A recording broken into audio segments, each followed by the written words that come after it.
I'm gonna start now. Okay, so I'm ready. Stop laughing. Game face. All right, let's do this.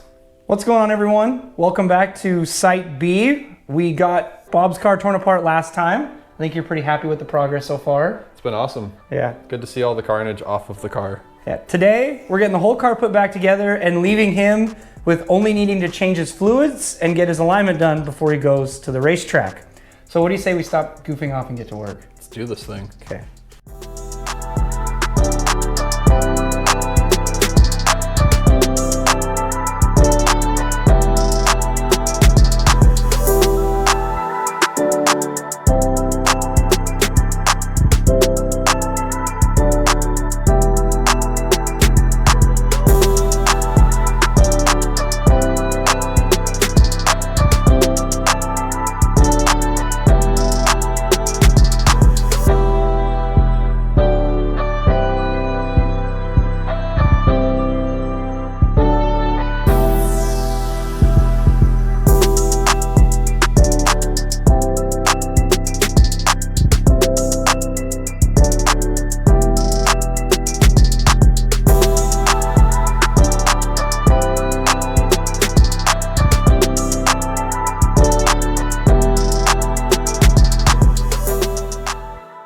So before we start putting this thing back together, we've got to show off all these nice brand new parts. First off, we have a brand new lower control arm to replace the very, very sad bent part. Brand new part with brand new bushings. We also have a brand new steering rack. Currently it has no bushings in it, but we have some brand new white line bushings to put into this rack so we can run nice new steering rack with a little bit better bushing. A few of the other major things that we're doing, we're going to an extended lug stud in the front so we can run a different spacer to increase his track width for mo grip. Also, we have the rear arms that are bent to also be replaced, along with some new sway bar end links. Are these the end links? Yep. Yeah, new sway bar end links for the front and the rear, since he decided to completely destroy one of them. And then we have all of the hardware that we're gonna need to put all of this stuff together. And because he likes to copy me in purple, he bought himself some purple lug nuts. How cute. So we got all the new parts. We've got the car all torn apart. So let's put everything back together so we can get him back on the road. Okay, so we've got the new and the old rack here. The new rack's about to go in, but we need to put in our rack bushings. But first you can see over here, this one, not bent. This one, still very, very bent. This is trophy case worthy. But the new rack is right here. We've got some new white line polyurethane bushings, which should give him a little bit more feedback on the steering rack. So maybe in the future, he won't hit some curbs. It has more curbs. No more curbs. Fewer curbs. I'm not promising that. No more curbs. So let's go ahead and get these bushings slapped in and let's put this rack back inside the car.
Okay, so we have the left front all put back together here. You can see we've got the coilover on.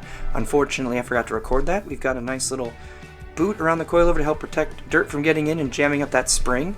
We've got our brand new lower control arm on. Our steering rack is installed. The sway bar end link is installed, along with all of the other removed components. We checked the knuckle and the wheel bearing, found there to be no damage. We put on our extended lug stud so we can increase his track width for mow grip. And everything else on the car was looking just fine. The subframe did not move. Everything is exactly where it should be. So now we can go ahead and move on to the rear of the car and get the rear suspension installed.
Okay, so back here we've got both these arms on now, which were possibly bent, but we're replacing them just to be safe.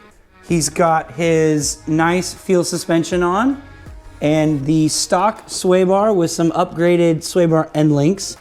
The stock sway bar is about as thick as he wants, otherwise he might pick up an inside tire, which on a rear wheel drive car would be not so great going around a corner. And then we've mounted his external reservoirs for his coilovers back here, again using some P-clamps, riv nuts, and 10mm bolts, so that's not going anywhere. But everything back here is all remounted and we're ready to throw the wheels back on and call this job done.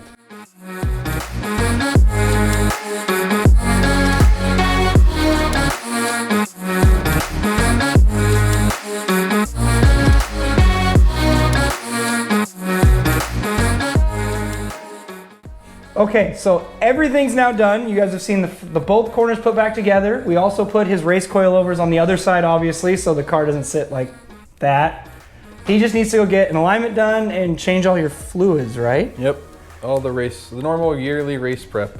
Which we're gonna be doing on my car soon, and I'll have a video all about prepping for a race season. But We're gonna let him do all of his fluids because he doesn't need me to babysit him on that. So that's all the time we have here today at Site B. Thank you guys all for watching, and we'll see you in the next one.